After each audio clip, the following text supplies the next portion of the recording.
what advice would you give to a young person today about their career, about life, about how to survive in this world full of suffering? Yeah, great. Yeah, my advice is to get competent advice. That's what I tell my students at Skidmore. I'm like, don't listen to me. Yeah, don't listen to me.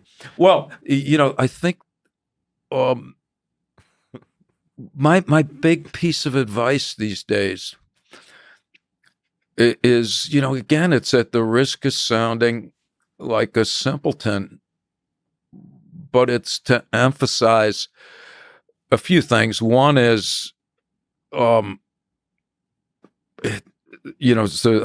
of your questions, I think, was, what's the meaning of life? And of course, the existentialists say life has no meaning, but it doesn't follow from that it's intrinsic, that it's meaningless.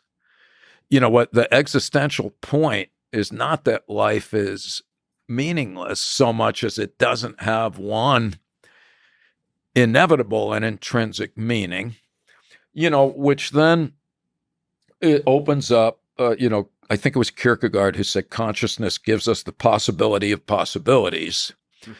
But there's another lunatic, Oswald Spengler, who wrote a book called Decline of the West.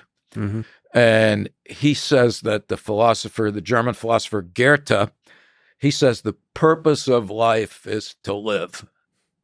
And that's one of my pieces of advice. So the possibility of possibilities, it's interesting. So what do you do with this kind of sea of possibilities? Like, well, this is one of the, when young folks talk to me, especially these days, Yep. Is they're swimming in a sea of possibilities. Yeah. Well, so it's great. And so that's another existential point, which is that we yearn for freedom. We react vigorously when we perceive that our choices have been curtailed. And then we're paralyzed by indecision in the wake of seemingly unlimited possibilities because we're now choking on choice.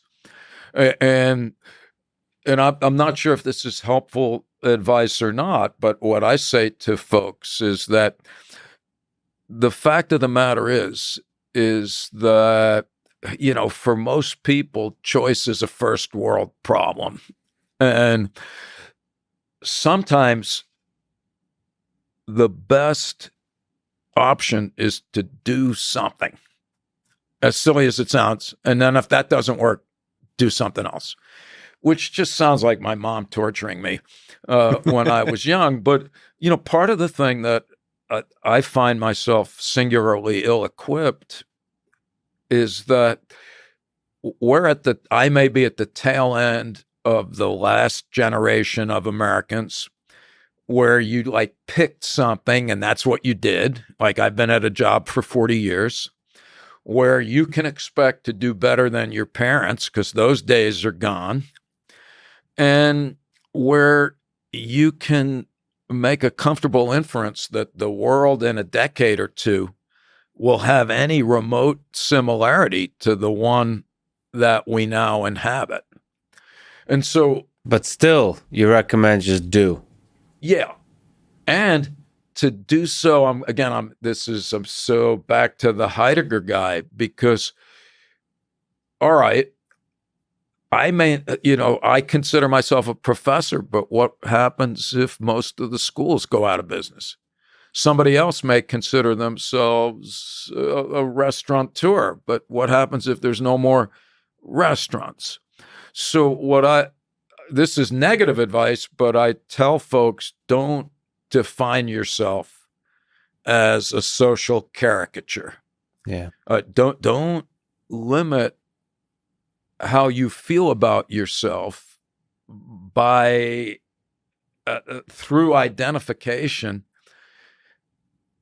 with a host of variables that may be uncertain, maybe temporary. What? Sorry. No, but of course that gets back to your point earlier, Lex, where you're like, yeah, but when you step out of that, it's extraordinarily discombobulating.